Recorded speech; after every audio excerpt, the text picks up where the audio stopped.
In August 1971, 24 young men walked into the basement of Stanford University and stepped into hell. Within just 2 days, the lines between sanity and cruelty blurred. Some became sadistic tyrants, others broke down, sobbing and begging to leave. This wasn't a movie, it was an experiment.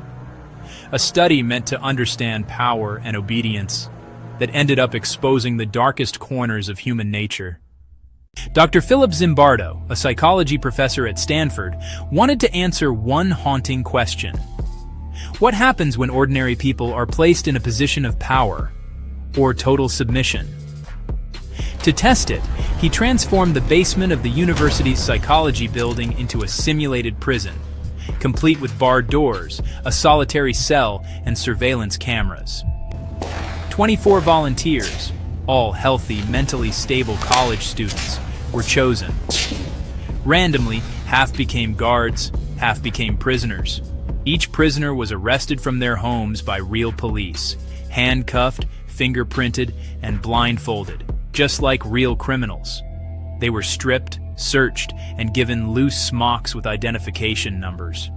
The guards, meanwhile, wore uniforms, mirrored sunglasses, and were told they had full control to maintain order. The rules were simple. No violence, no harm, just role play. But what followed was anything but. On the first day, everything was calm. Awkward laughter, jokes, even cooperation. But by the second day, the prisoners staged a rebellion. They blocked their cell doors with beds, refused to obey orders, and shouted at the guards. The guards responded with fire extinguishers and psychological warfare. They broke into cells, stripped prisoners naked, and forced them to do push-ups, squats, and humiliating tasks. The transformation was terrifyingly fast. Within hours, these ordinary college kids, who had been laughing together just a day before, started to believe their roles were real.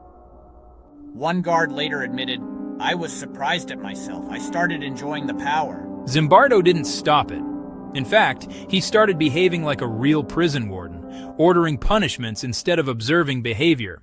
After just 36 hours, one prisoner, number 8612, had a complete emotional breakdown. He screamed, cried, and begged to be released. When he was finally let go, the guards mocked him. Soon, others began showing signs of trauma, depression, anxiety, even physical collapse. One prisoner went on a hunger strike. The guards locked him in the hole, a tiny dark closet, and used other prisoners to chant against him. Prisoner 819 did a bad thing. The line between experiment and reality vanished. Zimbardo watched it all unfold, until someone from outside saw what he could no longer see. Christina Maslach, a graduate student and Zimbardo's partner, visited the experiment on its 6th day. What she saw horrified her.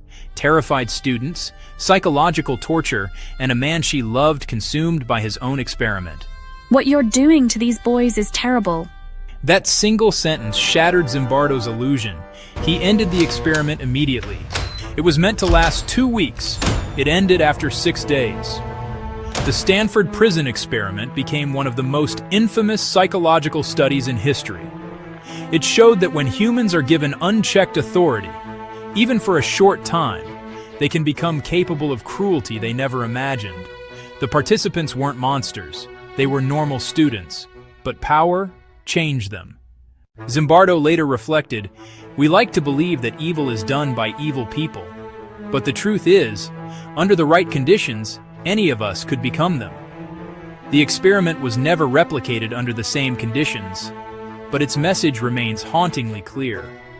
Evil doesn't begin with hate. It begins with permission.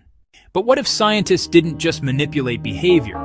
What if they tried to erase the human mind itself? Next time on Hiddenverse, we uncover the story of an experiment so secret, even the government denied it ever happened.